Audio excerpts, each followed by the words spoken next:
Now see the fourth endocrine gland, that is the thyroid gland. अभी तक हमने 3 glands पढ़ी हैं जो ब्रेन में थी, pituitary gland, hypothalamus gland and pineal gland. अब नेक्स्ट ग्लैंड जो एंडोक्राइन ग्लैंड है वो है आपकी thyroid gland. It is the largest endocrine gland, ठीक, सबसे बड़ी एंडोक्राइन ग्लैंड है ये। तो अगर इसकी पोजीशनिंग की बात करें तो इसका पोजीशन जो होता है वो नेक के जस्ट इंटीरियर वाले पार्ट पर होता है, ठीक है। ये हमारा होता है लैरिंग्स, जिसको वॉइस बॉक्स कहते हैं, ठीक। ऊपर है हाइयोइड बोन, ठीक। ये आपका क्या है, पूरा थायराइड ग्लैंड है। और नीचे क्या है, ये ट्रैकिया है। This is thyroid gland. तो अगर हम इसकी पोजीशनिंग की बात करें तो ये लैरिंग्स के जस्ट नीचे एंड ट्रैकिया के वेंट्रोलेटरल होता है, ठीक है, ठीक। अब नेक्स्ट अगर इसकी हम स्ट्रक्चर की बात करते हैं, ठीक है, तो पहली बात तो ये रेडिश ब्राउन कलर का एक स्ट्रक्चर होता है, ठीक, इसका कलर हो गया। और लार्जेस्ट ग्लैंड है तो इसका वेट भी ज्यादा होगा, तो अबाउट 25 टू 30 ग्राम इसका वेट होता है। अगर लेंथ की बात करें तो 5 सेंटीमीटर इसकी लेंथ होती है। अगर विड्थ की बात करें तो 3 सेंटीमीटर इसका विड्थ होता है। तो ये इसका मेजरमेंट है, ठीक। रेडिश ब्राउन कलर की ग्लैंड होती है। नेक्स्ट, तो अब अगर इसके ओरिजिन की बात करें कि ये कौन सी जर्म लेयर से बना है थायराइड ग्लैंड, तो ये बना है एंडोडर्म से, ठीक है, एम्ब्रियो की एंडोडर्म से ये बना हुआ स्ट्रक्चर है, ठीक। अब इसका अगर डिटेल स्ट्रक्चर देखेंगे तो डिटेल स्ट्रक्चर में देखो, अगर अब हम थायराइड ग्लैंड को कट करके, ठीक है, अच्छा ये इसके ऊपर ये प्रेजेंट होते हैं पैराथायराइड ग्लैंड। ये जो 4 डॉटेड स्ट्रक्चर्स दिख रहे हैं यहाँ पर भी प्रेजेंट होंगे। These are the parathyroid gland, okay.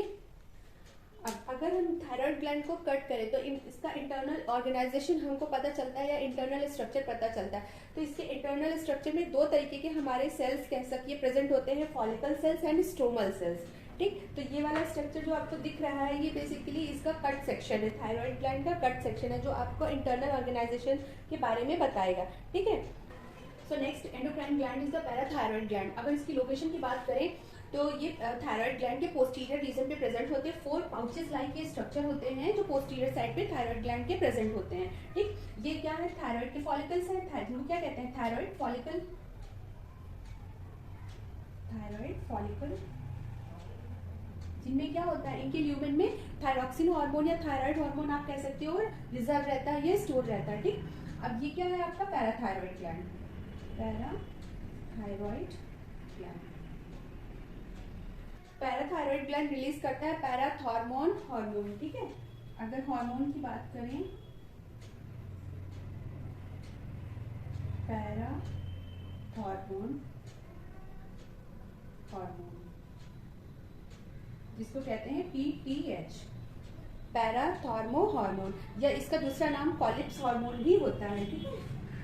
और कॉलिप्स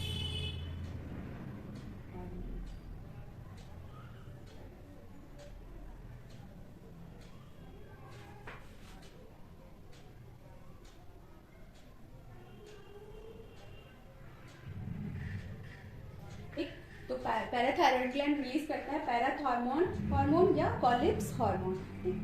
तो ये पैराथायराइड ग्लैंड हो गई। अब पैराथायराइड ग्लैंड में 2 टाइप्स के आपके सेल्स प्रेजेंट होते हैं, ठीक है। फर्स्ट होते हैं आपके चीफ सेल्स एंड दूसरे होते हैं आपके ऑक्सीफिल सेल्स, ठीक। तो ये हो गया आपके, जस्ट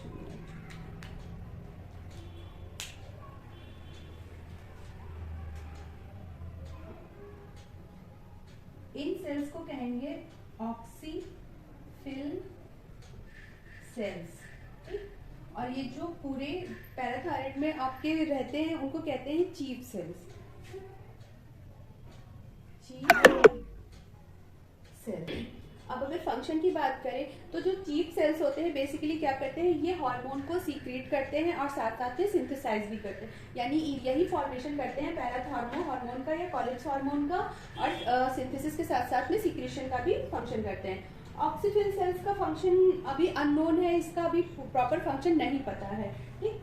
अगर ओरिजिन की बात करें कि ये एम्ब्रियोनिक स्टेज में कौन सी जर्म लेयर से इसका फॉर्मेशन होता है, तो बेसिकली ये एंडोडर्म से इसका ओरिजिन होता है। और अगर थायराइड ग्लैंड की बात हम कर रहे थे तो वो कहाँ से था, एक्टोडर्म से, ठीक। थायराइड ग्लैंड जो होती है वो कहाँ से बनती है, एक्टोडर्मल ओरिजिन से, यानी एम्ब्रियोडर्म की जो एम्ब्रियो होता है उसकी एक्टोडर्म से थायराइड ग्लैंड बनता है, और एम्ब्रियो की एंडोडर्म से क्या बनता है हमारा पैराथायराइड ग्लैंड बनता है, ठीक।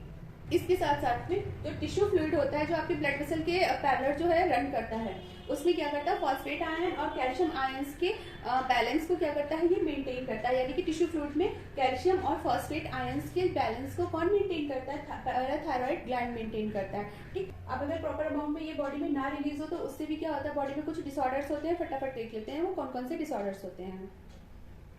अगर पैराथायराइड ग्लैंड, ठीक है, इम्प्रॉपर वे में क्या कर रही है, हार्मोन का सिक्रीशन कर रही है, ठीक है। अगर कम सिक्रीशन हो रहा है पीटीएच का या हार्मोन का, तो वो कंडीशन होती है हाइपोथायराइडिज्म, ठीक, सॉरी हाइपोपैराथायराइडिज्म।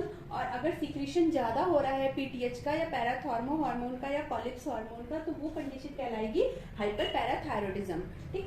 तो इसकी वजह से कौन कौन सी डिजीज होती हैं और ओवर सिक्रीशन की वजह से कौन कौन सी डिजीज होती है, चलिए देख लेते हैं।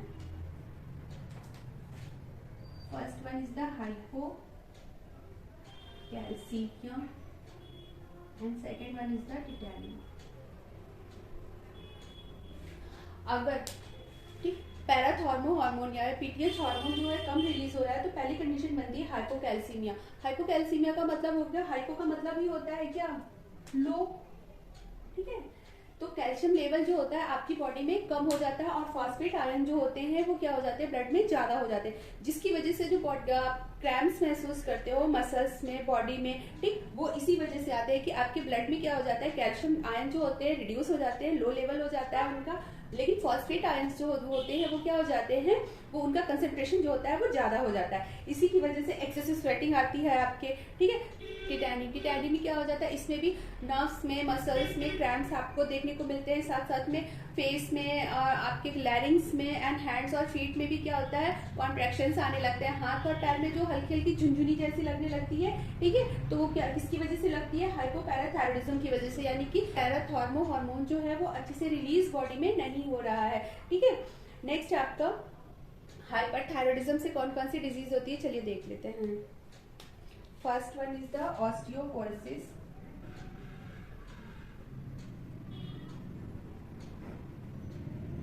Second one is the hypercalcaemia,